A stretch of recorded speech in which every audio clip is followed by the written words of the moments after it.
silakan.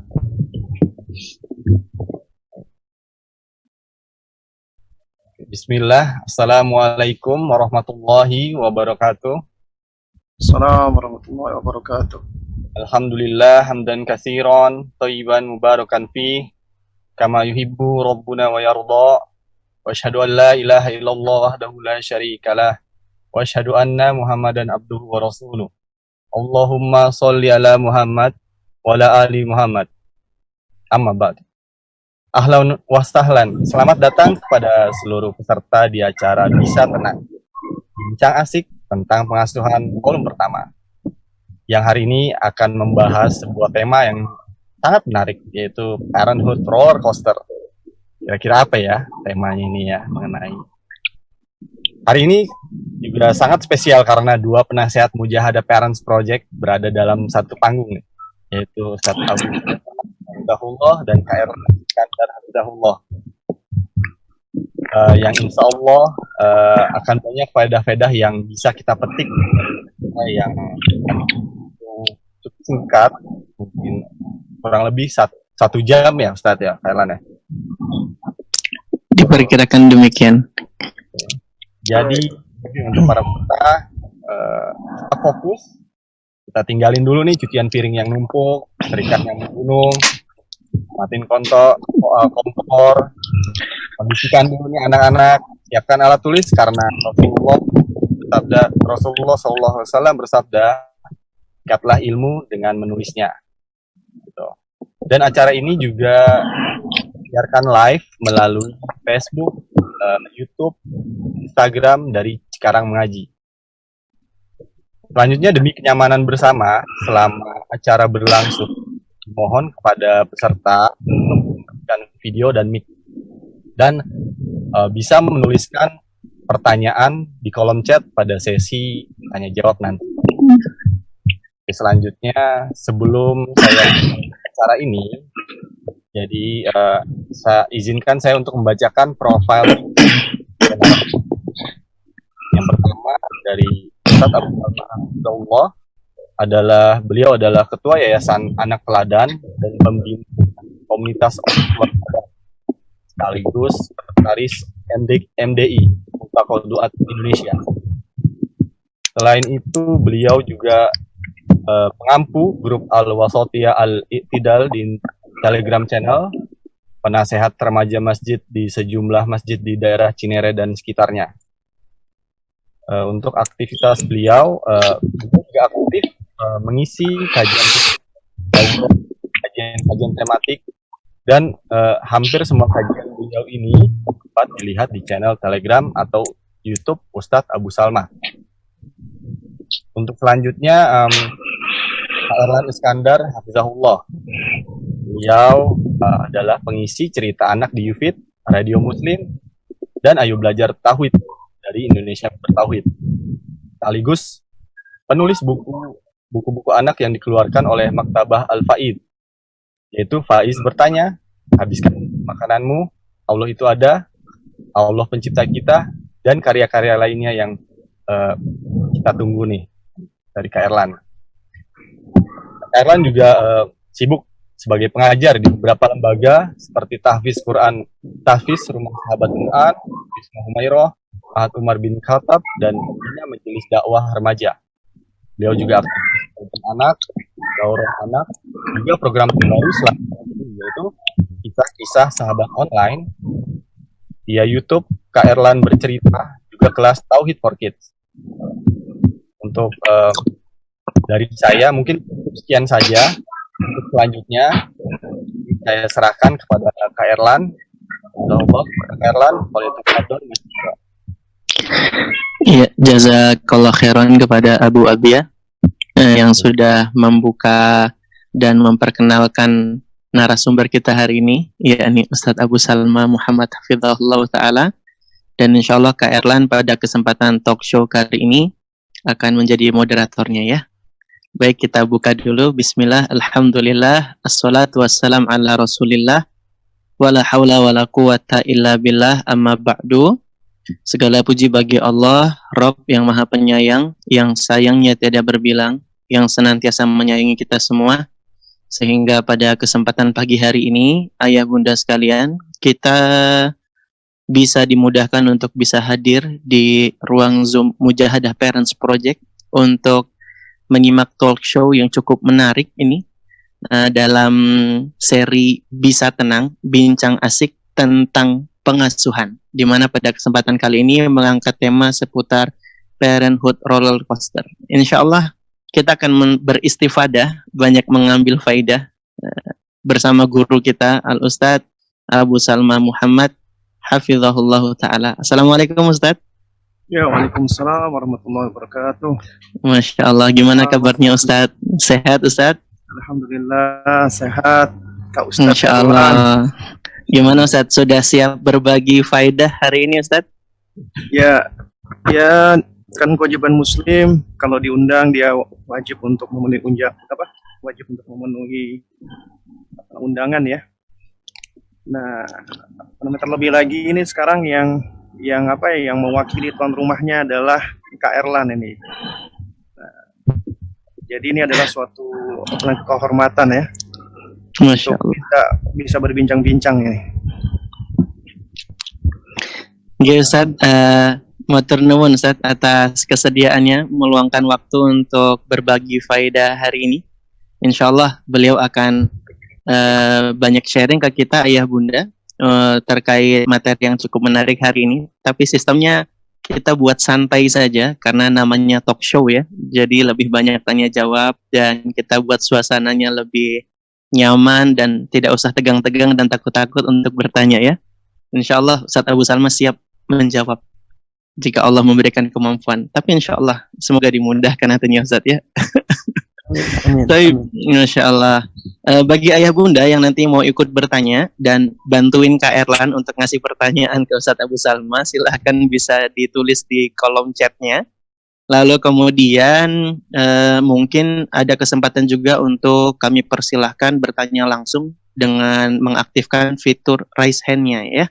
Dan untuk menyegarkan suasana kita pagi hari ini, sebelum kita mulai dengan pertanyaan pertama, ada kuis terlebih dahulu ya untuk menghangatkan suasana kita pagi hari ini. Kuis berhadiah ini insya Allah ya.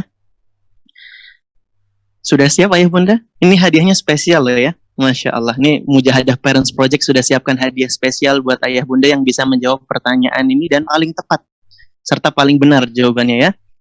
Baik, ini pertanyaan pertama buat ayah bunda dulu. Kita kuis dulu ya. Siap ya ayah bunda ya. Soalnya adalah mau yang susah atau yang mudah? Yang mudah saja ya.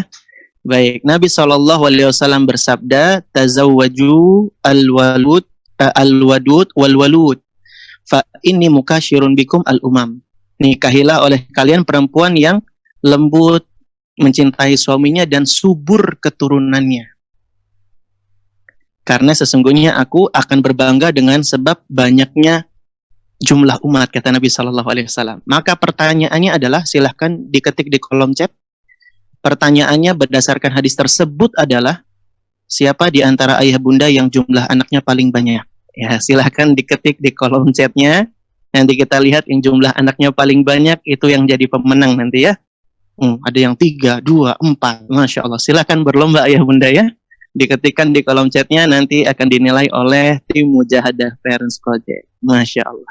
Ini kayaknya semangat-semangat sekali Ustaz Abu Salma yang menjawab. Bahkan ada yang belum menikah juga ngetik jawaban. Masya Allah. Ada yang anaknya 11 Ustaz. Masya Allah.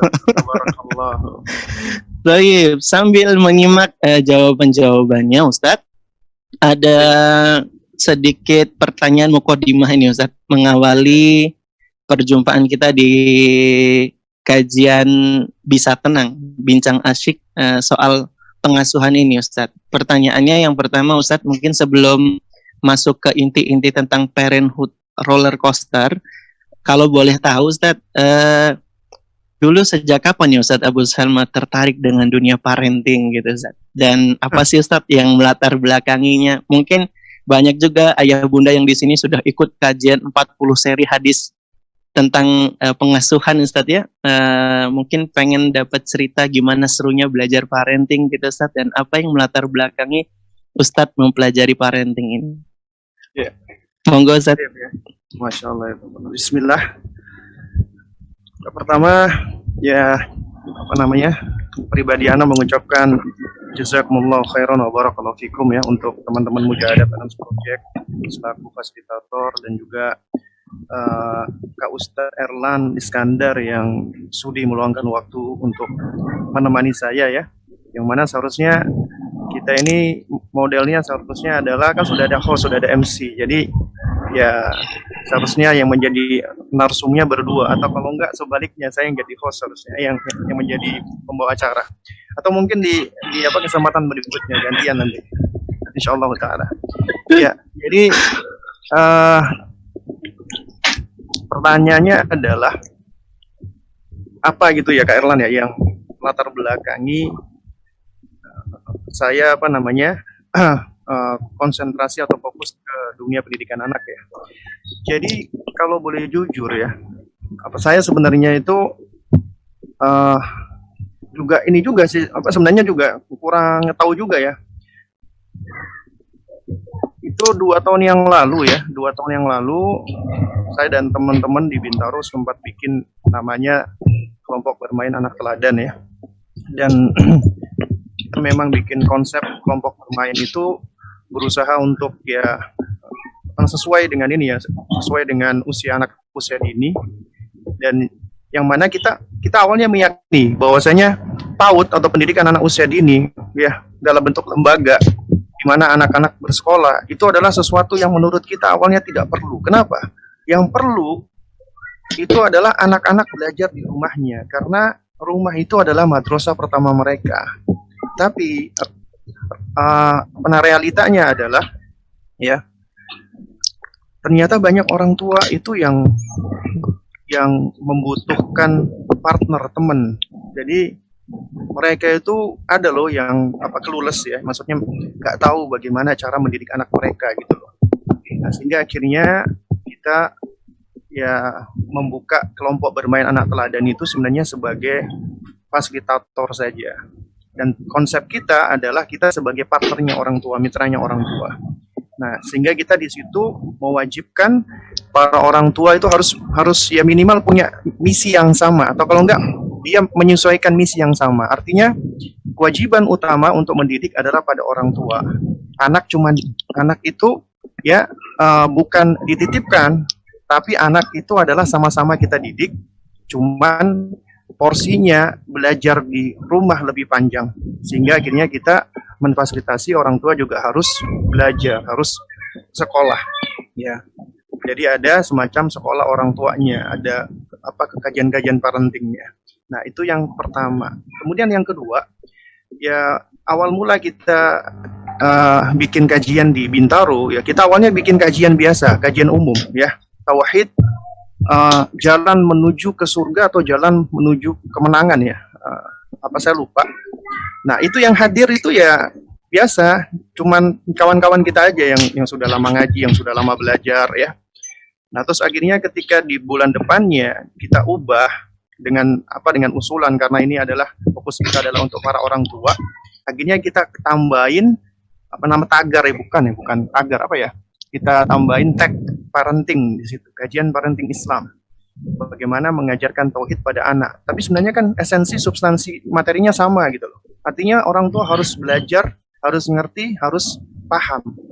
Nah, cuman karena ada tagnya parenting itu ternyata luar biasa. Jadi ini menunjukkan ya Masya Allah, banyak orang tua itu ternyata animonya terhadap pendidikan anak sangat luar biasa. Yang datang mulai yang pakai niqab sampai yang pakai kain cuman dipasang di kepalanya saja, cuman ditutupkan gitu loh di kepala.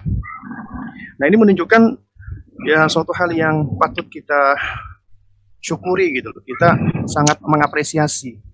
Jadi ternyata mungkin banyak ya orang tua itu untuk dirinya ya udahlah, kalau saya mau ya orangnya memang kayak gini lah, maksudnya dia malas-malasan.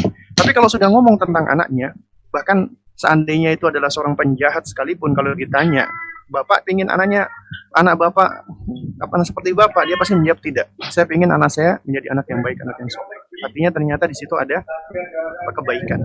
Nah, mulai dari semenjak itu ya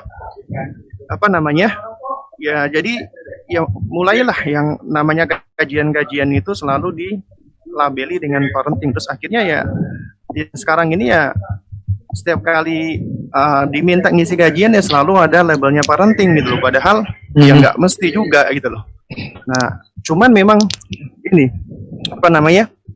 Ya setelah kita ini ya berusaha untuk ini ya untuk melihat ya bahwasanya ternyata animo masyarakat ya kawan-kawan ini memang sangat haus sekali dengan yang namanya ilmu pendidikan anak. Apalagi sekarang kan ilmu parenting itu banyak sekali kan. Ilmu parenting Islam itu benar-benar apa namanya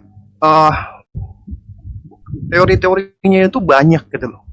Dan tiap pakar itu dia mengadopsi dengan berbagai macam teori yang diambil dari berbagai macam sumber. Di antaranya adalah sumber-sumber dari orang-orang barat atau orang-orang kafir. Dan kita sendiri alhamdulillah ya, kita tahu agama kita agama yang sempurna. Ternyata secara qawaid, secara prinsipil itu semua sudah ada di dalam agama kita. Cuman memang dari kita sendiri yang mungkin kurang gitu loh di dalam mutolaah. Padahal kalau kita perhatikan ya kitab-kitabnya para ulama-ulama kita tentang pendidikan anak itu juga sudah banyak. Nah, tapi alhamdulillah saat ini sudah mulai banyak penggiat-penggiat ya untuk dakwah khususnya terhadap keluarga gitu. Nah, ini yang mungkin menjadi salah satu ya mungkin labeling atau branding ya yang saya sendiri sih sebenarnya kurang tahu juga ya. Jadi memang selalu diminta kajiannya parenting gitu loh. Kajiannya kajian pendidikan anak gitu. Jadi kalau dikatakan istilahnya fokus ya iya memang benar juga sih, memang akhirnya juga kita fokus, akhirnya kita juga banyak belajar. Dalam artian ketika melihat sisi ini itu banyak maksud saya masih kosong gitu loh, dari teman-teman kita, dari ustadz kita itu kosong, meskipun kenyataannya sebenarnya ya mereka ustadz itu juga sebenarnya sudah banyak memberikan materi-materi kajian yang sebenarnya sudah bermuatan pendidikan juga untuk keluarga ataupun untuk anak-anak. Cuman mungkin tidak di branding dengan branding parenting saja gitu. Gitu sih. Allah alam bisawab ya. Masya Allah, makanya kita bersyukur Ustaz ada sosok dai yang mau fokus di dunia parenting Ustaz. Semoga Allah memberkahi dan menjaga Ustaz. Dan terlebih lagi senang lagi Ustaz bisa ada bincang-bincang santai seperti ini Ustaz. Saya senang jadi moderatornya nih Ustaz. Masya Allah. Emang ini Ustaz kaidahnya al-aslu baqa'u makana ala makana Ustaz. Jadi yang sudah terjadwal jadi moderator, yang narasumber Ustaz. Begitu Ustaz ya. Tapi Ustaz, tadi sempat menyinggung tentang parenting dari dunia barat Ustaz ya. Terkait parenting dari dunia barat ini, sejauh apa sih Ustaz kita diperbolehkan untuk mengadaptasinya? Kemudian ada contoh-contoh yang familiar tidak Ustaz? Praktek-praktek apa yang mungkin bertentangan dengan syariat Islam gitu Ustaz? Ya. Jadi kalau boleh saya jujur ya, saya pribadi sebenarnya tidak begitu ngikutin ya tentang maksudnya parenting yang memang berkembangnya dari barat ya. Dengan berbagai macam bentuknya, entah itu namanya inspiring parenting ataupun parenting ataupun itu saya memang nggak begitu ngikutinnya. Cuman memang ya kadang-kadang lihat dan baca. Dan sebenarnya ini yang banyak membantu saya itu adalah istri Salma, karena beliau itu yang lebih banyak sebenarnya memberikan informasi kepada saya, karena memang beliau hobinya baca. Jadi itu ya mungkin memang basicnya karena kedokteran ya, dan juga buku-buku yang dibaca itu memang yang tebel-tebel, dan itu pun juga kalau menurut saya berat-berat ya.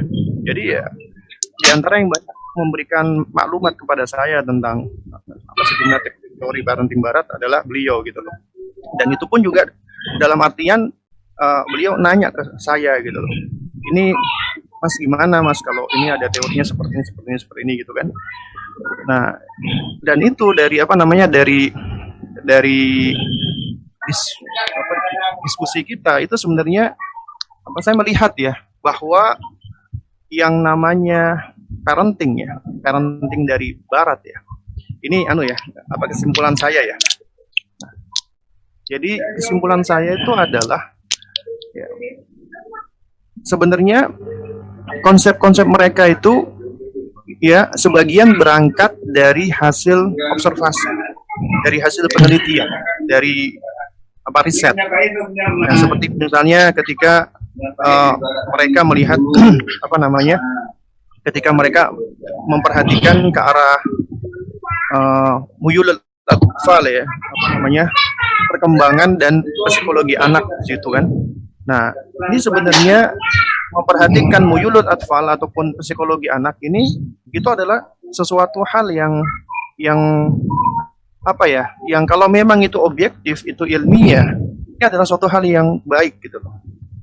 Dan insya Allah sesuatu yang itu dilakukan dengan cara penelitian, riset, observasi dan juga pengalaman, dan itu pun juga dilakukan dengan objektif tanpa ada muatan ideologi-ideologi, itu biasanya tidak akan bertentangan dengan konsep Islam.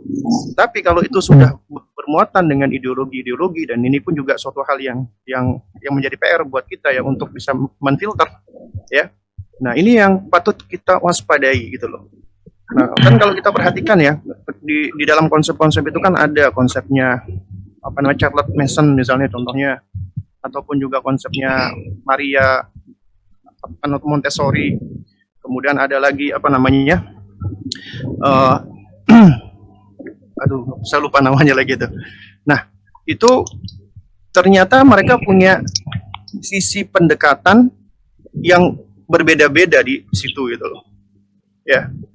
Dan kalau misalnya kita contoh lihat ya, Maria Montessori misalnya.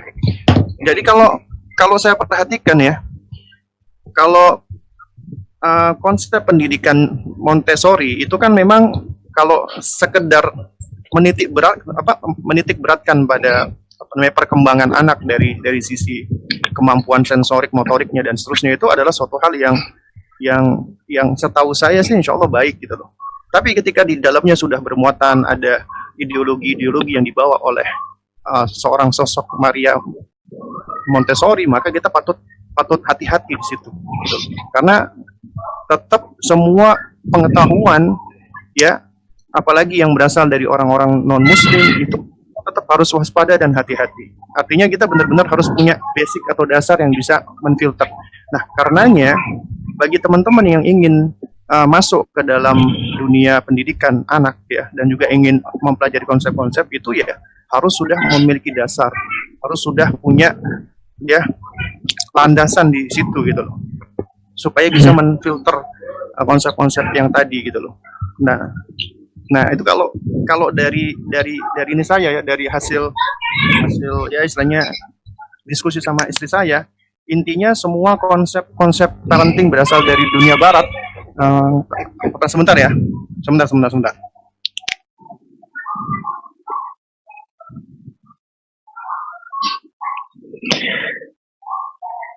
Iya, menarik tadi ya Ayah Bunda, penjelasannya Masya Allah. Sedikit pelajarannya adalah selama tidak bermuatan ideologi, maka tidak mengapa mengadaptasi selama tidak bertentangan dengan syariat ya. Karena biasanya dari Barat itu kalau dia mengedepankan observasi, penelitian, dan berdasarkan pengalaman, selagi dia tidak melanggar rambu-rambu dan batasan syariat, maka tidak mengapa kita terapkan dalam keseharian ya. Iya, Ustaz, boleh dilanjutkan baik, Ustaz? Ya. Mohon maaf ada masalah teknis sedikit tadi. Ini anak tadi. Ya. Baik.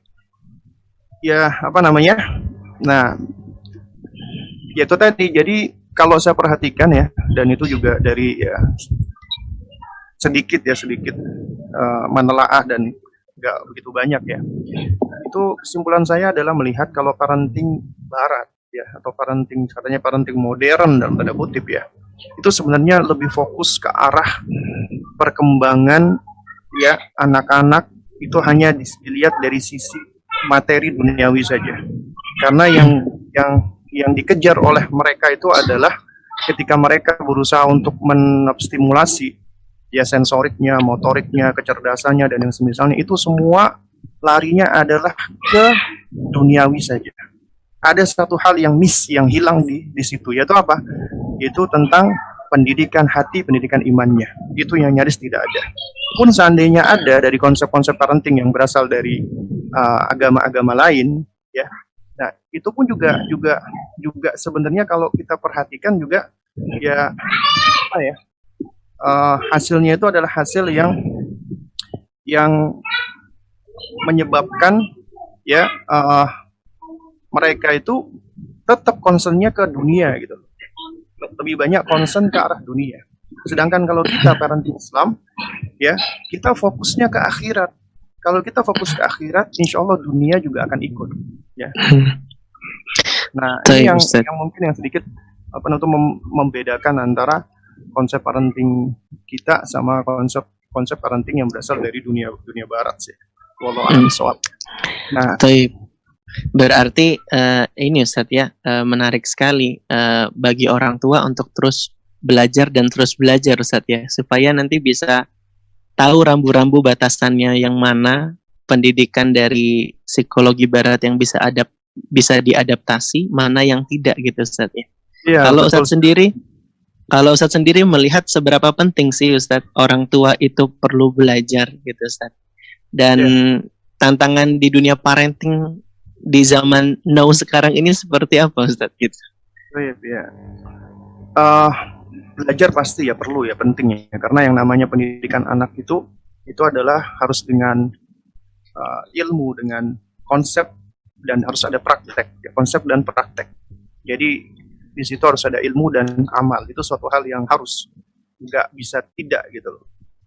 Dan ya pastinya jika kita bicara tentang parenting Islam ya, jadi otomatis ya kita nggak boleh keluar dari yang namanya koridor Islam di situ. Ya, jadi harus dengan koridor kita Al-Quran dan Sunnah. Ya karena agama kita secara prinsip sudah lengkap, sudah menjelaskan itu semua. Tapi memang ya ada hal-hal yang sifatnya itu sifat ke arah praktikal itu lebih fleksibel. Ya. Artinya itu kita bisa belajar dari pengalaman. Kita belajar dari pengamatan, kita belajar dari observasi, kita belajar dari penelitian, itu bisa. Ya, contohnya misalnya gini ya,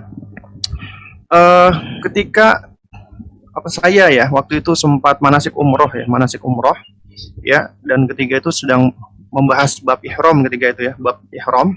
Nah, jadi waktu itu kita jelaskan bahwa laki-laki untuk ihram dia cuma mengenakan 2 buah kain, tidak berjahit, ya kan? Nah, terus kemudian ada seorang bapak-bapak tanya. Jadi pada saat apa saya menjelaskan ya, cara memakai atau mengenakan pakaian ihram ya kan buat laki-laki. Nah, kemudian ada bapak-bapak tanya, Ustadz, bagaimana sunnahnya Nabi atau tuntunan Nabi tentang mengenakan kain ihram? Ya, maksudnya itu ada nggak cara ngelipetnya gimana gitu kan? Terus kemudian bagaimana cara gulungnya? Nah, jadi ini pertanyaan menarik gitu loh, ya. Dan kalau kita perhatikan memang kita nggak akan mendapati gitu loh bagaimana Nabi menjelaskan ataupun mungkin riwayat dari sahabat caranya ngikat kain ihram. Artinya ternyata pakai kain ihram itu bebas, yang penting adalah 2 buah kain tidak berjahit, yang satu sebagai rida, selendang, yang satu izar, perung. Mau pakainya ngelipetnya itu dengan cara seperti sarung atau digulung-gulung atau gimana, yang penting aman, tidak melorot, ya kan? Nah, artinya di situ kita bisa belajar tentang bagaimana praktek memakai kain ihram itu fleksibel, bebas di situ.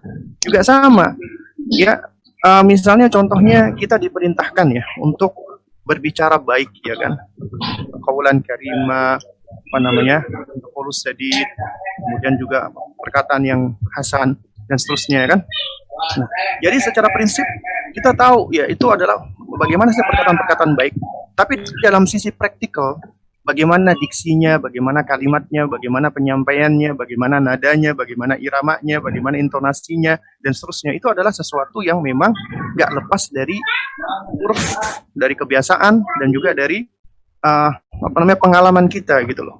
Dan ini sebenarnya sesuatu hal yang bisa diamati, diteliti, dipelajari dari pengalaman pula gitu loh.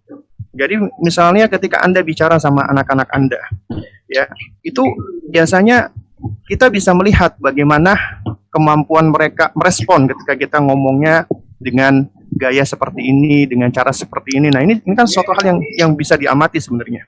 Nah, oleh karena itu, ya, kita seringkali akan mendapati memang ada suatu hal-hal yang bersifat taktikal itu lebih fleksibel. Artinya, ya, seperti misalnya ya,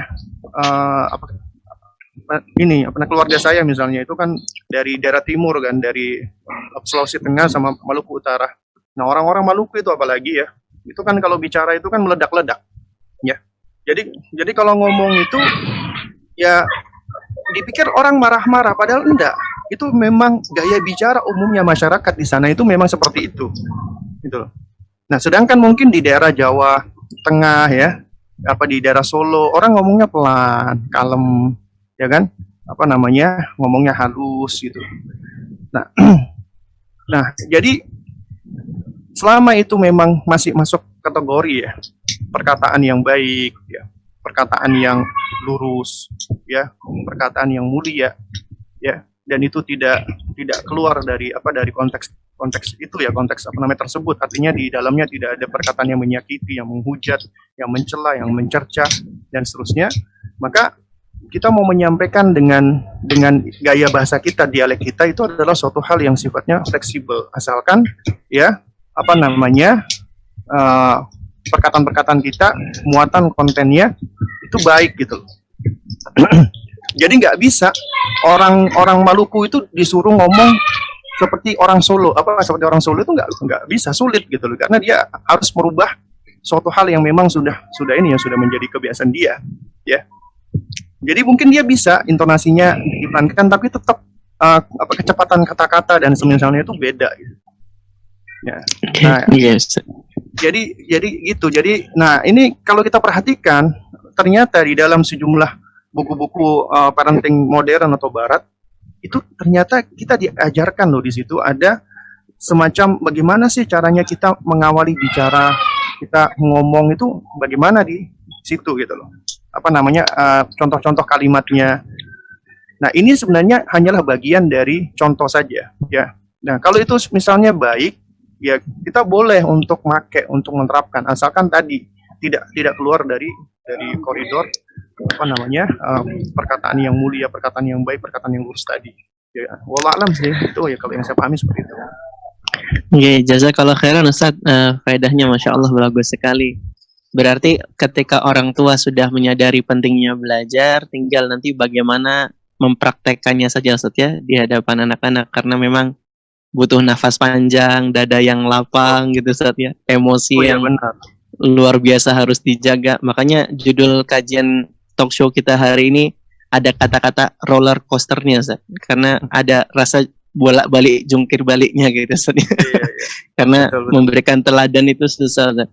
Ada teman cerita kemarin Ustaz, dia lagi ngajarin anaknya adab, kalau masuk pintu rumah bilangnya tok tok tok assalamualaikum gitu. Hanya saja ternyata anaknya sudah duluan mencontoh orang yang sering masuk rumah mengatakan tok tok tok paket katanya. Jadinya ternyata memberi teladan itu penting Ustaz ya, dan ketika yang di copy paste adalah orang yang keliru dan kurang tepat, akhirnya membekas gitu Ustaz. Nah, pertanyaannya Ustaz, gimana Ustaz ya bisa memberi teladan kepada anak-anak untuk berkata yang halus, bersikap yang santun, karena terkadang orang tua itu ngelus dadanya terlalu banyak Ustaz. Nafasnya dibutuhkan begitu panjang Ustaz. Ini mohon nasihat Ustaz buat para ayah bunda biar sabar untuk menghadapi anak dan bisa mengontrol emosinya gitu Ustaz, dan bisa mempraktekkan dan memberikan teladan. Baik, itu tadi sebenarnya ada yang kelewat ya, dan ini juga insya Allah ada kaitannya dengan yang sekarang ya. Bahwasanya memang kewajiban kita sebagai manusia usia, mau kita udah menikah atau belum menikah, kita nggak bisa lepas dari yang namanya belajar, menuntut ilmu. Bahkan sebenarnya ya, dan ini juga sering dan bolak-balik saya sampaikan bahwa namanya mendidik anak itu dimulai dari sedini mungkin. Bahkan sejatinya ketika Anda, wahai orang tua, Anda mendidik anak Anda, ya di sini tuh ada cycle of life, ya ada siklus kehidupan. Ketika Anda mendidik anak Anda dari usia dini, Anda sudah ajarkan yang namanya kasih sayang, perhatian, ya, rahmalin, warifq, ya, wal ihtimam. Itu mereka sudah akan menyerap hal itu. Dan sesuatu yang mereka serap ini dari semenjak dininya, ini yang insya Allah akan yang mudah-mudahan menetap di dalam diri mereka, dan ini yang akan mereka terus praktekkan kepada anak-anak mereka. Ya. Nah, sehingga apa? Sehingga ketika kita mendidik anak-anak kita ketika mereka masih kecil, itu sejatinya ini menjadi sebab mereka belajar untuk mendidik anak-anak mereka kelak nantinya gitu. Nah, sehingga apa? Sehingga di sini sejatinya kita sedang mendidik ya. Ketika mendidik anak kita juga kita sedang mendidik mereka kelak menjadi orang tua di situ. Dan kemudian yang kedua, ketika kita mendidik mereka, ya, ini kan berarti kan kita sudah masuk ke dalam tahapan ta'lim, ad-da'wah. Yang namanya taklim atau dakwah ini seharusnya sudah diawali dengan 2 step sebelumnya. Punya ilmu, harus belajar dulu, harus berusaha mempraktekkan. Dan bab praktek ini adalah bab yang penting dalam rangka untuk memberikan qudwah atau uswah atau contoh. Ya kan? Nah, dan ketiga hal ini tuh nggak boleh lepas. Ya, harus ada terus belajar, mengamalkan atau mempraktekkan, kemudian mengajarkan. Baru kemudian itu tadi yang kata Kak Erlan tadi, kita butuh nafas yang panjang, di situ kita butuh namanya kesabaran di situ. Dan ini adalah sesuatu yang harus kita lakukan sampai nafas kita berhenti, sampai kita meninggal dunia. Dan sejatinya ketika kita punya anak atau nggak punya anak, ya kita tetap harus terus melakukan ini, ya. Dan ketika punya anak artinya Allah berikan kepada kita amanat. Dan amanat itu adalah tentunya bisa menjadi ujian bagi kita.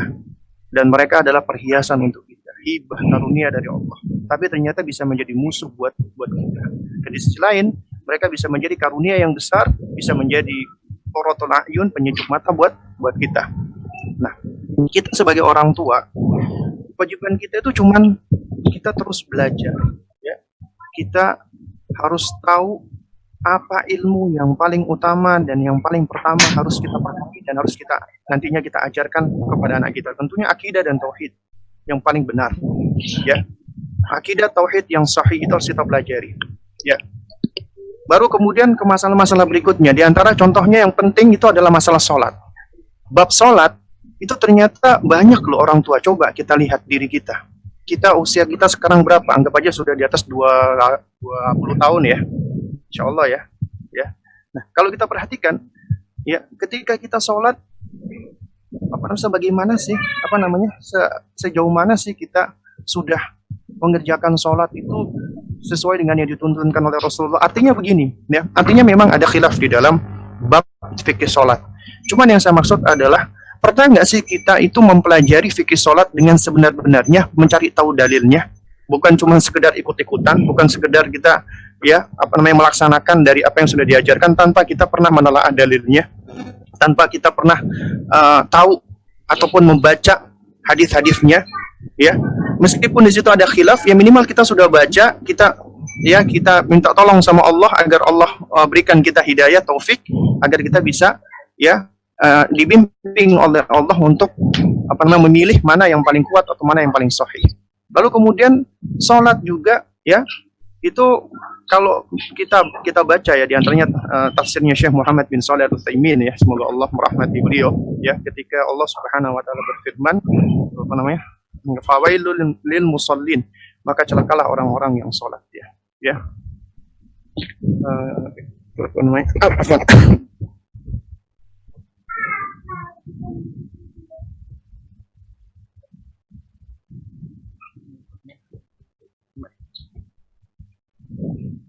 Sebentar ya. Nggak apa-apa Ustadz, ditunggu. Ya, taib. Sebagaimana di dalam tafsirnya Syekh Muhammad bin Shalih Al-Utsaimin rahimahullah ketika menjelaskan, ya, celakalah orang-orang yang sholat, ya, yaitu orang-orang yang salatihim sahun, ya kan? Itu orang yang di dalam salatnya mereka itu lalai. Nah, ternyata di situ memang ada varian-varian pendapat ya yang dinukilkan, dan itu dari para salaf. Nah, mungkin yang kita tahu orang-orang yang lalai dari sholat adalah orang yang menunda-nunda sholatnya sampai waktunya habis, ya kan? Tapi sebenarnya ada di antara makna yang disebutkan, ya yang dibawakan oleh Syekh Utsaimin adalah orang yang lalai dari sholatnya adalah orang yang nggak ngerti apa yang dia ucapkan, yang dia nggak ngerti apa yang dia baca. Lantas bagaimana seseorang bisa khusyuk, bisa tumakninah ketika dia nggak tahu apa yang dia baca, apa yang dia ucapkan? Dan betapa banyak orang yang ketika sholat, cuman zohirnya saja sholat, tapi batinnya itu tidak turut sholat, malah mikir, malah malang buana kemana-mana. Jadi ternyata, ya ketika kita sebagai orang tua itu seperti itu, maka nggak heran kalau anak-anak kita juga akan sama, ya. Ya, karena apa? Karena anak kita sejatinya adalah refleksi dari kita, dari orang tuanya gitu. Dan sejauh mana kita berusaha untuk mendidik mereka, ya, maka itu pastinya ya tidak lepas dari namanya hidayah Allah, taufik Allah Subhanahu wa taala. Sehingga ya tetap yang namanya faktor utama dan pertama di dalam mendidik anak, kita nggak bisa lepas dari yang namanya doa. Karena doa itu sangat penting banget. Dan itu bahkan dimulai dari semenjak kita belum menikah, belum punya anak, kita juga sudah dianjurkan berdoa untuk meminta keturunan yang saleh. Ya inilah, jadi intinya ya, untuk bisa menjadi orang tua yang bisa menjadi contoh teladan bagi anak-anaknya, ya dia tetap harus terus berusaha untuk belajar, menuntut ilmu, kemudian dia berupaya mempraktekkan, ya. Dan ketika Anda itu sudah, misalnya contohnya Anda semua hadir di kajian kita online pada pagi hari ini, dan kemudian juga Anda hadir di kajian-kajian yang lain, itu nikmat dari Allah, taufik dari Allah. Itu di antara tanda kebaikan yang Allah karuniakan, sehingga wajib untuk kita jaga, kita pelihara, ya jangan sampai taufik hidayah itu hilang dari kita. Dan alhamdulillah dengan taufik dan hidayah itu kita insyaallah taala itu akan terbedakan dengan kebanyakan manusia, ya, kebanyakan orang tua. Kenapa? Ya, karena ketika kita salah, ketika kita keliru, ya, maka kita dengan ilmu kita yang Allah karuniakan, kita akan lebih mudah untuk memperbaiki. Sehingga nggak ada alasan. Saya sudah biasa Ustadz dididik sama orang tua saya keras, saya orangnya keras, sehingga saya akhirnya tanpa saya sadari saya juga melakukan hal yang sama. Nah, artinya ketika Anda bertanya, artinya Anda sadar apa yang Anda lakukan salah, keliru di situ. Ya, sehingga apa? Sehingga artinya ketika Anda melakukan sesuatu yang keliru, ya kita manusia, suatu hal yang manusiawi, mungkin secara spontan kita melakukan salah, kita melakukan keliru, tapi bedanya orang-orang yang berilmu ketika dia sadar, dia langsung segera rujuk, dia langsung segera taubat, dia langsung segera beristighfar kepada Allah. Dia mohon ampun kepada Allah, dan kemudian dia minta maaf kepada anaknya misalnya. Mungkin karena habis marah, habis menghardik, dia harus berusaha untuk membayar tadi kesalahan dia dengan cara dia harus minta maaf sama anaknya, dia memperbaiki caranya, komunikasinya. Artinya kita terus berproses, dan nggak ada di antara kita itu yang sempurna, nggak ada. Ya. Dan yang dikatakan orang tua ideal itu, ya, yang namanya nilai-nilai idealisme atau yang ideal itu sebenarnya adalah suatu hal yang nggak mungkin bisa kita lakukan, tapi kita bisa berproses menuju ke sana gitu. Ya. Jadi suatu hal yang nggak mungkin kita bisa menjadi sempurna, tapi insya Allah dengan kita berusaha, kita berupaya, dan juga kita punya pasangan-pasangan yang baik yang bisa menjadi mitra kita, maka kita bisa saling melengkapi, mengingatkan satu dengan yang lainnya. Nah, itu diantara ya supaya yang namanya pendidikan di dalam rumah kita itu bisa ya bisa langgeng, ya. Wallahu a'lam bishawab. Oke, Ustaz, berarti intinya kalau yang saya tangkap dari penjelasan Ustaz, orang tua jangan bosan untuk belajar. Sekiranya memang qadarullah terjerumus dalam sebuah kesalahan, maka jangan berputus asa dari rahmat Allah Subhanahu wa taala, Ustaz, ya. Tidak ada orang tua yang sempurna, kita tetap berusaha, dan kita berusaha untuk menjaga fitrahnya anak, Ustadz ya. Nah, ini berkaitan dengan bahasan fitrah, Ustadz. Ada pertanyaan di kolom chat dari Ummu Minara, Ustadz. Terkait indikator-indikator apa saja sih, Ustadz, supaya kita itu bisa mengontrol fitrah anak itu tetap terjaga gitu, Ustadz. Fitrah itu sebenarnya apa, dan apa sih yang harus dilakukan orang tua untuk menjaga fitrah itu selain belajar sebagai jawaban utama Ustadz tadi, Ustadz? Oh ya baik ya. Ya, nah ini mungkin di antara yang menjadi ciri khas dan pembeda ya antara konsep kita, konsep Islam dengan konsep-konsep lainnya. Bahwa kalau kita perhatikan ya di antara konsep-konsep orang-orang kafir, orang-orang Barat ya. Jadi mereka tuh berangkat dari yang namanya selain penelitian juga ada dari filosofi mereka sendiri gitu loh, ketika mereka berusaha untuk merenungkan hidup ya. Nah cuman konsep filosofi mereka ketika mereka merenungkan kehidupan ini adalah berbeda dengan kita kaum muslimin yang mana kita selalu mengembalikan semuanya kepada Al-Quran dan Sunnah ya, karena yang paling tahu tentang ya kehidupan itu sendiri, karena Allah yang menciptakan adalah penciptanya. Nah kalau di konsep-konsep orang-orang kafir ya, itu diantaranya ada sebagian mereka itu mengadopsi ya teorinya John Locke ya, dengan teori tabula rasa, bahwasanya anak itu dilahirkan dalam keadaan kosong seperti kertas putih ya, nggak ada isinya ya, kosong. Jadi yang akan mengukir, yang akan menggores itu adalah orang tuanya. Apabila goresannya baik-baik, apabila goresannya jelek-jelek. Nah ini konsepnya John Locke ini apabila kita perhatikan ya, itu di situ ada perincian, ada yang benar dan ada yang salah. Artinya kita nggak bisa memutlakkan itu salah, nggak bisa memutlakkan itu benar. Ya, karena kita punya timbangan kita adalah Al-Quran dan Sunnah. Kalau dikatakan bahwasanya manusia itu tidak membawa sesuatu apapun, itu tentu adalah suatu hal yang keliru dan yang itu salah. Karena apa? Karena ya semua manusia ketika Allah ciptakan, Allah sudah membekali bekal yang paling penting, yang paling pertama dan utama, yaitu fitrah. Ya. Nah, di antara dalilnya adalah contohnya surat Ar-Rum, Ustaz. Ya, betul itu. Ar-Rum ayat ke-30 ya. Ketika Allah Subhanahu wa taala berfirman ya, "Aqim wajhaka lid-dini hanifa." Ya, maka hadapkanlah wajahmu ya ke agama yang hanif, agama yang lurus ini. Baru kemudian Allah Subhanahu wa taala menjelaskan ya, fitratallahi allati fatarana 'alaiha ya. Demikianlah fitrah Allah yang Allah Subhanahu wa taala ya menciptakan manusia berada di atasnya.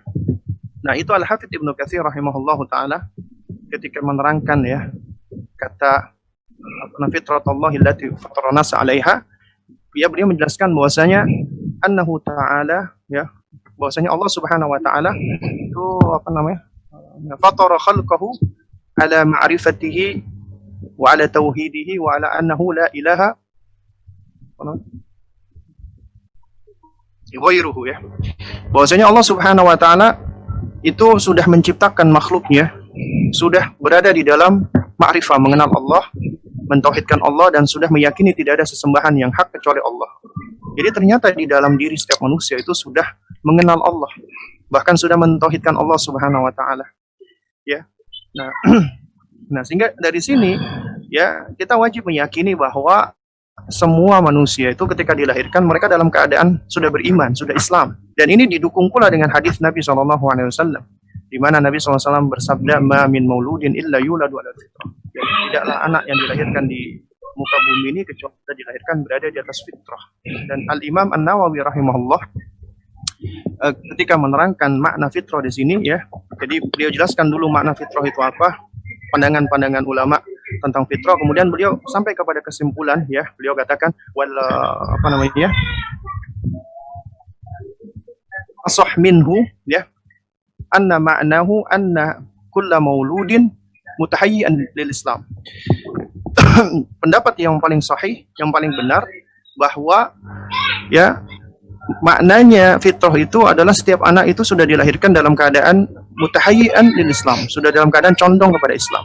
Nah, oleh karena itu makanya para ulama-ulama kita, ya, para ulama-ulama ahlu sunnah, ahlul hadis bersepakat fitrah itu adalah Islam, fitrah itu adalah berada di atas kebaikan, ya, semuanya. Karena kalau kita perhatikan dari sisi bahasa pun juga makna fitrah adalah itu tabi'ah salimah, tabiat yang selamat minal uyub, nukson, dari kekurangan, dari aib, dari celah. Artinya dia adalah sesuatu yang sudah baik.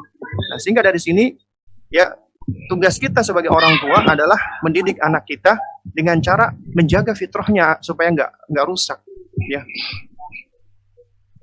Karena apa? Karena ternyata yang menyebabkan kerusakan fitrah pertama kali itu adalah kita, orang tua. Ini yang disebutkan oleh Nabi SAW. Namanya fa'abawahu yuhawidanihi, maka kedua orang tuanya menjadikan dia Yahudi, Nasrani, Majusi. Itu adalah kedua orang tuanya, ya, sehingga akhirnya, ya, dari hadis ini kita mengambil kesimpulan yang penyebab pertama kali manusia itu jauh atau rusak fitrahnya adalah orang tua.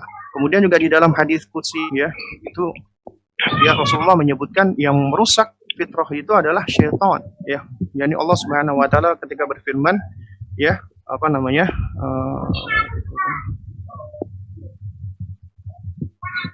Laktu ibadi hunafa, ya, aku ciptakan hamba-hambaku itu hanif, lurus, ya. Ya. Tsumma, kemudian atathum syayatin fajtalathum an dinihim. Kemudian datang syaitan yang memalingkan mereka dari agama mereka, ya. Nah, ya, jadi kewajiban kita itu adalah menjaga fitrahnya anak, ya. Bahkan kalau Abu Hamid Al-Ghazali mengibaratkan kita mendidik anak itu seperti petani yang sedang bercocok tanam. Artinya, ya, bibit itu kan sudah ada muatannya, sudah ada feature-nya. Bibitnya padi ya padi, bibitnya nangka ya nangka, itu nggak bakal bisa berubah, gitu loh. Nah, kita, ya, kalau petani dia sudah punya bibit, ya, nah dia tinggal bagaimana untuk mencari lahannya yang baik, yang subur, ya, dan kemudian dia harus menjaganya dengan disiangi, dibersihkan, kemudian nanti ditanam, disirami, kemudian dipupuk dan seterusnya supaya dia bisa tumbuh. Nah, adapun tumbuhnya baik dan tidaknya itu memang hasilnya di tangan Allah Subhanahu wa taala. Yang penting kita sudah berusaha di situ, gitu, ya. Nah, ini kalau kita bicara tentang fitrah, ya. Nah, kalau dari sisi ini itu yang disebutkan oleh John Locke itu adalah adalah teori yang tidak benar. Cuman kalau dari sisi, ya, manusia itu kosong dari ilmu, ya, manusia itu awalnya ketika diciptakan memang bodoh, benar, ya. Jadi yang disebutkan oleh John Locke benar, ya. Kalau memang yang dimaksud adalah manusia itu, ya, kosong, vakum dari ilmu, ya. Karena memang, ya, sebagaimana di dalam surat An-Nahl, ya, ayat ke 78, ya. Allahu akhrajakum min butuni ummahatikum la ta'lamuna syai'an. Allah Subhanahu wa taala, ya, itu mengeluarkan kalian dari rahim-rahim ibu kalian dalam keadaan nggak punya ilmu, bodoh, jahil. Ya, kemudian Allah berikan tapi kepada kita instrumen supaya kita bisa belajar, supaya kita bisa punya ilmu. Wa ja'alna lakumus sam'a wal absar wal afida. Allah berikan pendengaran, penglihatan, dan indera pemahaman, kata Al-Hafidz Ibnu Katsir, ya. Al-afida, ya, al-uqul, itu adalah uqul yang fungsinya adalah yumayyizu bainal asya', ya, nafi'iha wa dhariha, yaitu tugasnya adalah untuk bisa memilah-milah, ya, untuk bisa membeda-bedakan antara mana yang bermanfaat, mana yang berbahaya, ya, la'allakum tashkurun. Tujuannya adalah supaya kalian bersyukur. Nah, jadi kalau kita bicara tentang teori perkembangan indranya manusia yang diawali dari kebodohan, nggak tahu apa-apa, kemudian akhirnya Allah karuniakan indra tadi, akhirnya kita bisa belajar, kita bisa punya ilmu, maka itu benar. Nah, konsep seperti itu benar. Nah, kalau ditanya oleh penanya tadi apa itu, ya, kayak apa tadi? Indikator, ya. Nah, kalau kita bicara indikator, ini memang butuh bahasan yang detail. Kenapa? Karena, ya, ini sangat berkaitan erat dengan perkembangan anak sesuai dengan fase usianya, ya. Jadi untuk melihatnya itu, ya, kita harus melihat dari perkembangan usia, misalnya dari anak 0 sampai 2 tahun, ya, usia bayi. Sibian atau sobi. Kemudian usia 2 sampai 7 tahun, ya usia gulam atau usia tufulah. Kemudian usia 7 sampai 10 tahun usia disebut dengan yafi atau mumayyiz. Kemudian 10 sampai balik 14 tahunan kurang lebih, ya disebut dengan usia murahik. Baru kemudian seterusnya. Jadi untuk melihatnya ya kita harus melihat dari perkembangan usia. Karena di situ memang ada fase-fase ya yang mana dari kita orang tua itu harus memperhatikan yang mana ini juga sesuai dengan perkembangan indera tadi. Misalnya contoh anak 0 sampai 2 tahun yang paling dominan adalah indera pendengarannya, sehingga kita lebih fokus ke arah tasmi di situ. Nah, kalau anak-anak misalnya orang tuanya itu dia misalnya jarang memperdengarkan Al-Quran, misalnya orang tuanya malah suka ngobrol yang nggak jelas. Jadi jangan heran ketika pertama kali anak itu ketika belajar bicara yang diucapkan misalnya perkataan-perkataan yang kurang baik misalnya, ya. Jadi yang pertama kali dia ucapkan dengan lisannya adalah perkataan-perkataan yang ternyata biasa dia dengarkan dari orang tuanya. Nah, ketika dia ngomong pertama kali dia ngomong itu yang diucapkan adalah perkataan jelek, itu diantara salah satu indikasi ada fitrahnya itu sudah mulai kurang baik di situ. Tapi kalau misalnya orang tuanya biasa memperdengarkan Al-Quran, kalimat thayyibah, bahkan pertama kali yang dia sebutkan adalah lafaz Allah sebelum umi dan abinya, itu salah satu indikasi Masya Allah. Ya. Nah, terus juga demikian, ketika usia 2 sampai 7 tahun, itu kan indera penglihatan yang paling dominan. Ketika mereka lebih banyak memperhatikan, mengobservasi, mereka menjadi sosok pengamat, pengcopy paste, ya. Mereka akan mimikri, meniru ya apa saja yang ada di dekatnya. Nah, jadi ketika orang tua ya itu menjadi sebab anak ini ternyata melakukan perbuatan-perbuatan yang tidak baik, misalnya berbohong ya ataupun suka memukul, menyakiti dan semisalnya, itu berarti indikasi ya fitrahnya sudah mulai terganggu. Kenapa? Karena dia menyerap sesuatu yang buruk dan itu tidak menyuburkan fitrahnya, malah menyebabkan fitrahnya menjadi tenggelam. Ya, karena kita meyakini setiap anak itu dilahirkan dalam kondisi baik, dalam keadaan baik. Nggak ada Allah ciptakan anak dalam keadaan maksiat, dalam keadaan kufur, dalam keadaan berbuat jahat. Nggak ada. Ya, tapi mereka bisa kufur, berbuat jahat dan seterusnya itu karena memang pengaruh terutama dari orang tuanya dan pastinya syaitan. Ya. Nah, jadi kita melihatnya dari sisi itu. Ya, kalau kita berbicara tentang indikator-indikator itu adalah ya selama mereka itu berada di atas kebaikan, ya. Misalnya contohnya anak itu secara asal tidak akan berbohong. Anak itu secara asal dia nggak akan berbohong. Kenapa anak itu berbohong? Karena banyak faktor. Bisa jadi karena orang tua yang terlalu keras, orang tua yang suka ngomelin anak, atau orang tua yang mencontohkan orang tuanya berbohong misalnya, ya, atau sebab-sebab lain. Nah, jadi ya kalau kita bicara tentang tentang indikator-indikator bagaimana anak ini dikatakan bisa sesuai dengan fitrah atau tidak, memang ini butuh bahasan yang agak panjang dan sebenarnya sebagiannya sudah sempat dibahas di dalam kajian-kajian kita yang lalu sebenarnya. Ya kurang lebih itulah Kak Erlan ya. Wallah alam bisawab, ini seharusnya Kak Erlan yang bantu jawab juga ini. Enggak Ustaz ini lebih paham insyaallah. Tapi Ustaz, ini menarik sekali pembahasannya ya tentang fitrah. Kayaknya harus dibuat volume 2, volume 3 ini Ustaz, bisa tenang dan talk show-nya ini Ustaz ya. Insyaallah Ustaz ya, semoga berkenan nanti Ustaz. Dan ini Ustaz, tadi sempat menyinggung tentang masalah John Locke tadi Ustaz ya. Artinya ternyata orang tua juga mau membenarkan secara mutlak itu nggak bisa, menyalahkan secara mutlak juga nggak bisa karena perlu perincian. Betul. Nah, terkait dengan psikologi dari Barat ini Ustaz, ini sejauh mana sih Ustaz batasan orang tua itu bisa memfilter? Ini kan masalahnya kan belum punya kapasitas ilmu yang cukup untuk menilai gitu Ustaz. Dan kalau misalnya mau mengadaptasi yang aman itu yang gimana gitu Ustaz? Baik ya. Ini adalah pertanyaan yang sering ditanyakan sebenarnya ya. Sebenarnya begini ya, prinsip kita di dalam belajar menuntut ilmu itu sebenarnya adalah selektif di dalam belajar, selektif di dalam mencari ilmu. Meskipun Ya, menurut pendapat yang lebih kuat itu adalah apabila itu berkaitan dengan ilmu agama, dengan ilmu din. Adapun yang berkaitan dengan ilmu kemaslahatan duniawi, maka di situ kita boleh belajar kepada orang yang memang pakarnya, meskipun dia orang kafir.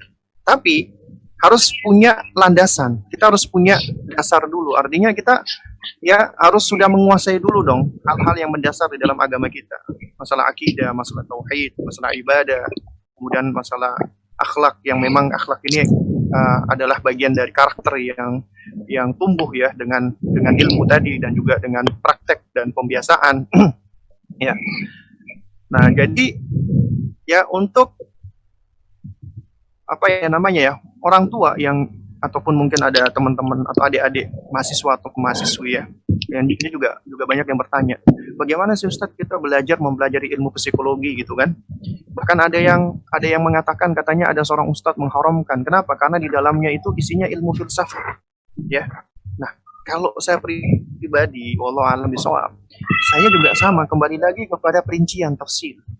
Saya dulu kuliah di biologi.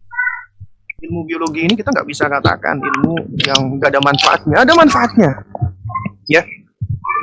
Tapi ternyata di dalam perkuliahan saya harus belajar ya konsepsi-konsepsi yang sangat berlawanan dengan Islam. Di antaranya teori evolusi. Bahkan ketika saya belajar ya sistem SPH ya, sistem perkembangan hewan atau tumbuhan SPT dan semisalnya, itu ternyata konsepsi mendasar dari teori-teori tersebut itu dari teori evolusi. Dan saya meyakini evolusi itu tidak benar. Bahkan ya kalau mungkin ada teman-teman saya dulu kuliah tahu, karena saya dulu suka debat sama dosen saya dulu tentang masalah ini, tentang masalah itu evolusi ya. Nah, ini adalah ilmu yang mau nggak mau harus saya baca, harus saya pelajari. Tapi ketika saya baca, saya pelajari bukan untuk saya benarkan, bukan untuk saya ambil, bukan untuk saya praktekkan, enggak.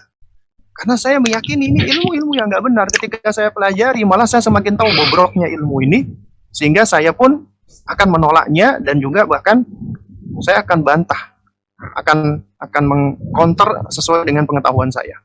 Kalau memang kita mampu. Nah, demikian pula ketika Anda belajar ilmu psikologi, bukan artinya semuanya jelek, enggak. Ada loh ilmu-ilmu yang memang berangkat dari hasil penelitian saintifik, dari eksperimen, dari penelitian. Itu sesuatu hal yang kita nggak bisa pungkiri, ya. Dan ini memang secara asal hukumnya mubah. Kemudian ketika Anda harus dihadapkan dengan teori-teori, namanya teori kan, teori psikologi misalnya, teorinya Sigmund Freud, yang semua diarahkan ke seksualitas ya, sehingga dia dikenal sebagai psikoseksual ya itu ketika Anda pelajari, Anda cuma cukup tahu aja gitu loh, bukan untuk Anda benarkan. Nah, karena itu makanya sebelum Anda belajar ilmu-ilmu seperti ini, kuatkan dulu dasar, belajar dulu tentang masalah agama, akidah yang benar ya. Itu menjadi kunci. Dan ketika Anda mempelajari tentang teori-teori seperti ini dengan ilmu yang sudah Anda miliki, ya itu sedikit banyak akan bisa turut membantu. Kalau ada yang ragu-ragu ya memang harus ditanyakan kepada orang yang lebih tahu tentunya. Ya jadi ya kita nggak bisa langsung mengklaim ilmu psikologi itu jelek ataupun bahkan dikatakan haram. Untuk menvonis haram itu nggak mudah gitu. Itu butuh argumentasi yang kuat. Harus ada gambaran real ketika orang mengharamkan seperti itu gitu. Nah, jadi kalau saya pribadi ya harus ada perincian. Bahkan saya pribadi itu sangat butuh dengan orang-orang yang dia punya basic ilmu psikologi. Nah, karena itu di sekolahan kami, sekolah anak teladan, saya memang sengaja mencari, ya waktu itu dan alhamdulillah dapat ada teman-teman yang memang punya basic psikologi. Akhirnya kita bisa bersinergi di situ, karena dia punya basic ilmu pengetahuan yang memang itu adalah ya sains di situ ya. Jadi ada hal-hal yang sifatnya sains, tapi ada hal-hal yang sifatnya filosofi, dan yang sifatnya filosofi ya kalau itu bertentangan kita buang gitu loh. Nah, waktu itu saya sempat menjawab seperti ini, kemudian itu ada yang bilang, berarti Ustadz teori ambil baiknya, buang buruknya benar dong berarti kan. Dan waktu itu yang saya jawab adalah, menurut Anda pernyataan ambil baiknya, buang buruknya itu benar atau enggak? Salah, Ustadz. Nah, ketika Anda mengatakan teori ini salah, ucapan ini salah secara mutlak, Anda sudah jatuh kepada kesalahan. Kenapa? Karena secara asal memang kita itu wajib untuk mengambil sesuatu yang baik dan wajib untuk membuang suatu hal yang buruk. Jadi sebenarnya yang dikritisi bukan kaidah yang keliru, ini kaidah tidak keliru, tapi yang keliru adalah penerapannya. Artinya penerapan adalah, ya, ini kaidah bisa dipakai untuk orang-orang yang punya ilmu, yang punya dasar. Dia udah tahu mana yang benar, mana yang tidak, ya. Dia punya basic. Nah, untuk orang-orang yang nggak punya basic, yang baru belajar, ya tentunya dia nggak tahu dong bagaimana bisa menimbang ini yang benar, mana yang salah, mana. Nah, yang dikritisi itu yang seperti ini. Jadi salahnya di dalam salah kaprah di dalam penerapan, ya. Kalau kita katakan kaidah, ya ini kaidah seperti ini. Tapi sebenarnya sejatinya memang kita manusia nggak bisa lepas, karena kita selalu dihadapkan dengan ada yang baik, ada yang salah, ada yang jelek, dan juga ada yang bagus. Dan kita makhluk mumayyiz. Ya, Allah Subhanahu wa taala ciptakan kita itu sebagai makhluk mumayyiz. Allah karuniakan kita pemahaman, tapi pemahaman kita juga dipengaruhi oleh yang namanya ilmu. Dengan itu kita bisa memilah-milah mana yang baik, mana yang buruk, mana yang bahaya, mana yang tidak, mana yang bagus, mana yang enggak. Ya. Tapi tentunya yang penting adalah dasarnya. Apa dasar kita memilah ini baik dan ini tidak? Nah, karena yang makanya anak-anak itu sendiri kemampuan ini itu berkembang bertahap sampai akhirnya di usia 7 tahun itu baru dikatakan usia lazimnya ghalibnya anak dikatakan mumayyiz, meskipun ternyata tidak semua anak 7 tahun sudah mumayyiz. Ada yang belakangan, ada yang duluan mumayyiznya, dan ini juga sudah kita bahas. Ya itu sih Kak Erlan, kalau yang saya pahami sih Kak Erlan. Iya Ustaz, jazakallah khair. Nanti biar ayah bunda bisa menengok rekaman-rekaman kajian Ustaz Abu Salma ya untuk lebih rinci. Dan saya juga tadi melihat banyak pertanyaan yang sebenarnya sudah sempat dibahas di kajian-kajian Ustadz ya Ustadz ya. Mungkin Ustadz bisa kasih penjelasan gak Ustadz ya, gimana Ustadz ya supaya orang tua ini bisa tenang dalam artian santai dalam menghadapi pengasuhan, kemudian bisa memfilter mana yang baik, mana yang buruk, tidak gampang marah. Mohon nasihatnya Ustadz. Oh iya, baik ya. Ini jadi sebenarnya ketika saya lihat player kita bukan kajian ya, bincang-bincang santai kita pada pagi hari ini, ini menarik ya, karena parenthood apa tadi namanya roller coaster. Ya. Jadi waktu itu saya sempat coba browsing ya di internet. Ya. Apakah ini memang ada ya? Apakah ini memang ada teorinya? Ya. Konsep mungkin roller coaster parenting atau gimana? Saya coba cari. Itu ternyata emang nggak ada. Nah, cuman yang saya tahu ini memang banyak orang yang mengibaratkan kalau yang namanya dunia pendidikan anak itu seperti roller coaster. Bahkan yang saya dapati, saya ada sebuah quote ya, waktu itu bahkan ada video YouTube katanya ada sebuah acara ya, ini ya inilah teknologi ya, ketika kita cari sesuatu akhirnya kita sampai ke video YouTube. Dan di video YouTube itu saya sampai kepada sebuah penggalan, katanya film udah lama ya, judulnya Parenthood ya, Parenthood. Nah, ini menunjukkan ternyata orang-orang barat dari dahulu mereka tuh sudah bergumul dengan yang namanya pendidikan anak gitu, dengan problem-problemnya.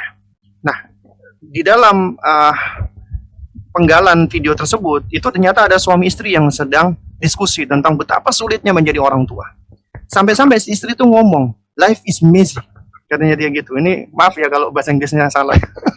Katanya hidup itu messy, berantakan, sulit gitu loh. Ya, ya berantakan ya kan. Kemudian sang suami menjawab, ya I hate messy. Aku benci dengan yang namanya suatu hal yang berantakan.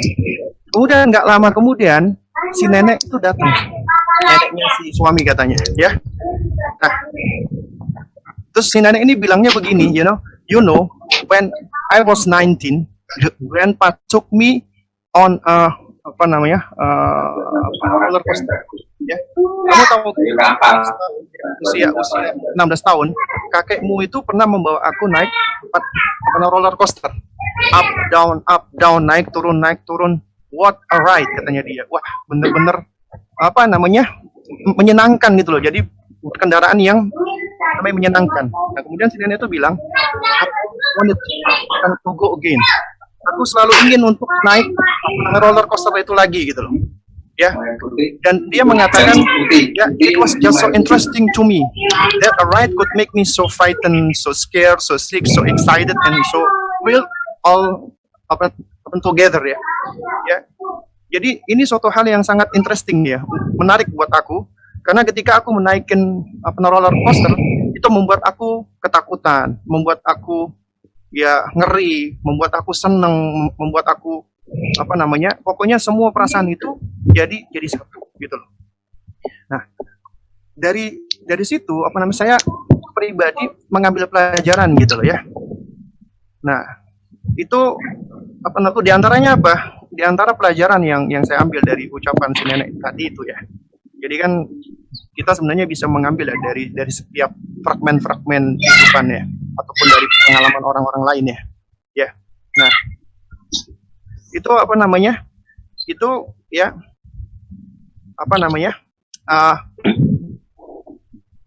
jadi meskipun orang menganggap bahwasanya parenthood atau parenting is like roller coaster ya, seperti naik.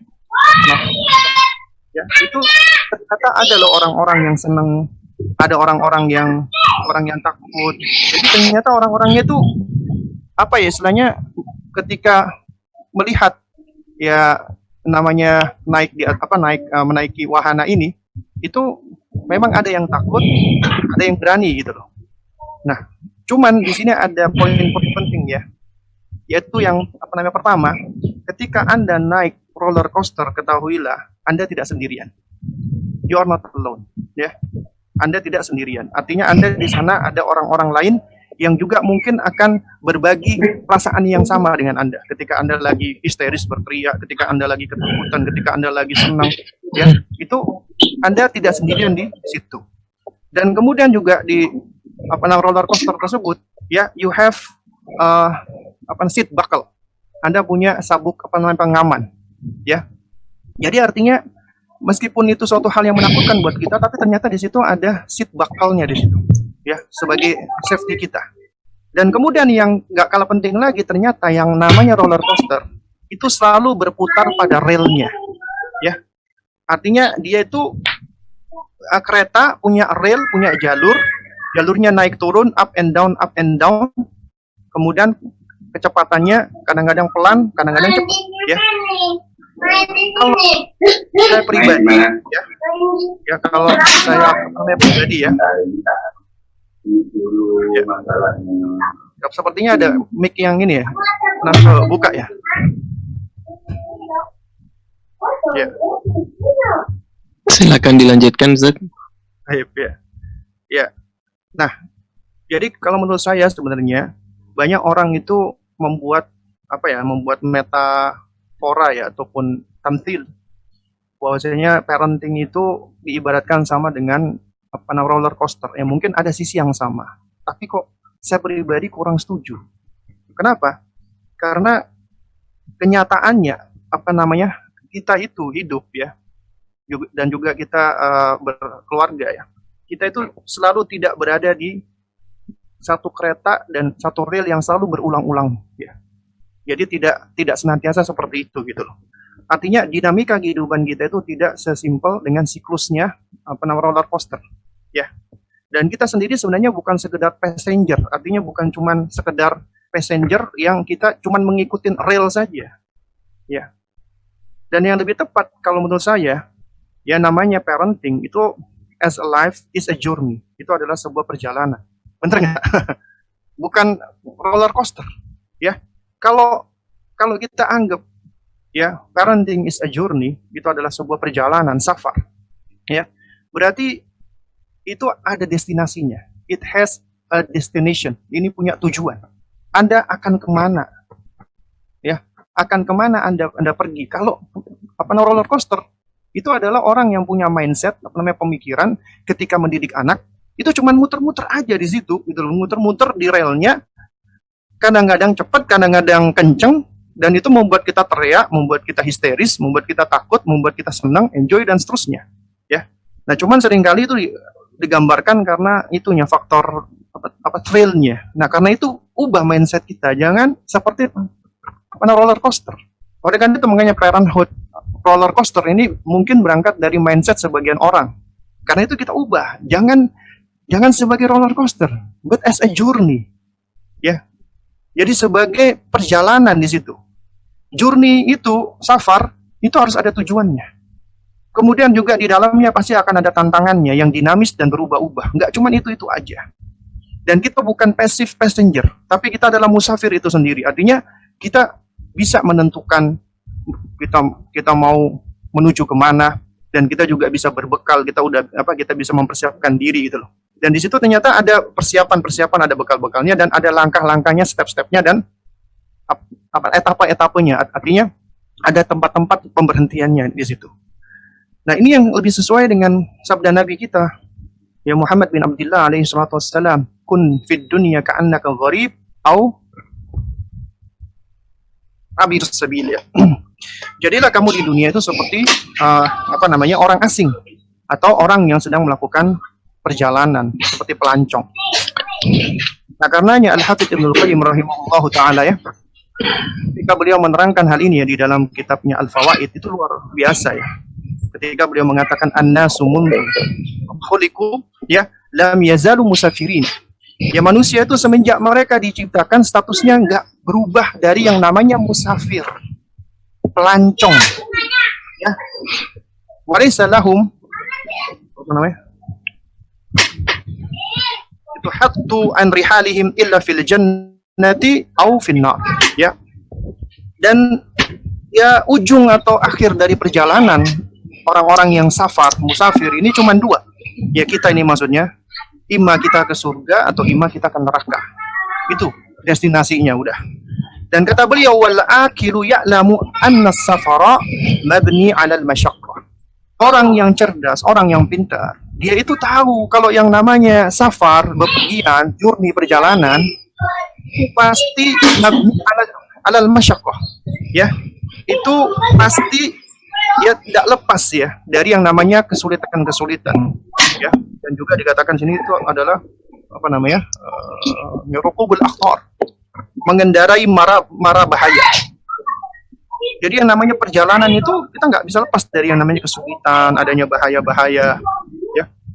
Dan juga kata beliau itu, ya, wa minal muhal ada an yatlubu fi na'im wa ladza wa, ya. Wa inna madzalika ba'da intihai safar, ya. Nah, suatu hal yang nggak masuk akal, ya, bahwa ketika perjalanan dia menuntut untuk mendapatkan kenikmatan, kenyamanan, ketenangan, padahal hal itu sejatinya nggak akan diperoleh kecuali setelah kita sudah sampai, artinya perjalanan kita sudah selesai, ya, ketika safar kita sudah selesai. Nah, oleh karena itu inilah demikian seharusnya kita itu ketika menjadi orang tua, ketika kita melakukan aktivitas parenting ataupun mendidik anak-anak kita. Jadi kita itu sedang melakukan journey ataupun perjalanan, ya. Jadi bukan sekedar di atas roller coaster, ya. Jadi ini berarti kita butuh apa? Butuh yang namanya ada imamnya, imam yang bisa menggandeng kita, membawa kita untuk menuju ke destinasi utama kita, tujuan utama kita. Itu apa? Surga Allah. Dan Allah Subhanahu wa taala sudah menjelaskan dalam surat At-Tahrim yang seharusnya menjadi visi setiap keluarga muslim. Ya ayyuhalladzina amanu, ya, qu anfusakum wa ahlikum nara. Wahai orang-orang yang beriman, jagalah diri kalian dan keluarga kalian dari neraka, dari siksa neraka. Jadi di sini menunjukkan apa? Menunjukkan bahwa ya, sejatinya yang namanya parenthood atau parenting itu ya seperti ini. Kita itu sedang melakukan journey perjalanan yang seharusnya kita bisa melangkah bersama-sama, saling melengkapi, saling menyempurnakan, saling menguatkan, ya. dan tidak hanya sekedar berputar-putar di dalam roller coaster namanya roller itu kan bola ya atau lingkaran yang selalu berputar-putar. Ya, memang hidup kita itu ada siklusnya, tapi tapi tidak statis seperti itu. Kita dinamis, ya. Ya Allah alam bisawab. Itu ya kalau berkaitan dengan roller coaster. Iya, betul sekali Ustadz ya. Orang tua itu bukan passive passenger Ustadz ya. Sehingga terkadang sebagian orang tua juga banyak yang menyalahkan pola pengasuhan orang tua sebelumnya Ustadz. Sehingga mungkin menyerah dengan keadaan, kemudian menyalahkan orang tua, tidak terima takdir, hingga justru malah dia tidak berdamai dengan dirinya sendiri dan merubah dirinya gitu ya Ustadz ya. Nah ini mungkin pembahasan tentang ini kapan-kapan dilanjutkan Ustadz ya. Ini menarik juga Ustadz. Ala kulli hal, memang tim Mujahadah Parents Project menyinggung judul ini karena istilah ini cukup tren dan populer Ustadz, dan memang perlu untuk diluruskan sama-sama. Mungkin nanti suatu saat Ustadz juga bisa menjelaskan tentang konsep inner child dalam pandangan Islam, karena ini juga termasuk yang jadi trending topik dalam dunia parenting. Seperti apa pandangan yang tepat dan yang benar, mungkin ada hal yang perlu diluruskan gitu Ustadz ya. Dan semoga kita sebagai orang tua bisa punya timbangan yang tepat untuk bisa tidak terlalu termakan trending topik dan punya timbangan yang pas, mana yang dipilih yang benar, mana yang perlu diluruskan gitu Ustadz ya. Masya Allah Ustadz, ini sebenarnya masih banyak sekali Ustadz pertanyaan kita hari ini. Tapi qadarullah waktu yang harus mengakhiri Ustadz. Kayaknya 1 jam itu kurang Ustadz. Masya Allah, nanti semoga di volume 2 siap Ustadz ya, jadi narasumber lagi Ustadz. Insya Allah gantian ya. Oh tidak bisa Ustadz, kan kaidahnya idza hadarul ma batalat tayamum Ustadz ya.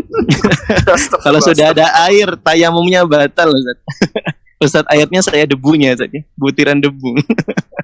Tapi nanti ditunggu saja ayah bunda, kapan info bisa tenang di volume yang kedua. Insya Allah kita akan bahas faedah-faedah yang lebih menarik lagi, dan mungkin yang kita tidak sadari kalau ternyata perlu kita pelajari ya. Demikianlah ayah bunda, bapak ibu sekalian, kami ucapkan jazakumullah khairan sudah mau membersamai di dalam kajian kita kali ini. Insya Allah kita lanjut lagi kajian talk show yang berikutnya dengan tema yang lebih seru, dengan pertanyaan-pertanyaannya yang lebih menarik dan menggelitik ya insya Allah. Dan semoga nanti hadiah kuisnya jauh lebih banyak ya insya Allah. Demikianlah ayah bunda, bapak ibu sekalian, kajian kita pada kesempatan kali ini. Semoga kita dapat ilmu yang bermanfaat, dapat wawasan yang baru, dan makin bangga dengan Islam, makin semangat untuk mengamalkan keislaman dan menerapkannya dalam dunia pengasuhan, serta kita jadi semakin semangat belajar jadi orang tua, dan semoga kita bisa tenang. Demikianlah kajian kita kali ini. Terima kasih Ustadz sudah meluangkan waktunya. Ditunggu info jadwal kosong untuk volume yang kedua Ustadz ya. Insyaallah ta'ala. Subhanakallahumma bihamdika asyhadu alla ilaha illa anta astaghfiruka wa atubu ilaik. Assalamualaikum warahmatullahi wabarakatuh. Waalaikumsalam warahmatullahi wabarakatuh. Mungkin dari tim Mujahadah Parents Project mau menutup? Atau langsung Kak Erlan akhiri saja ini? Cukup Kak Erlan insyaallah. Baik, Masya Allah. Silakan ayah bunda, jika ada hajat lain sudah diperkenankan untuk meninggalkan dan live kami perkenankan, silahkan. Jazakumullah khairan.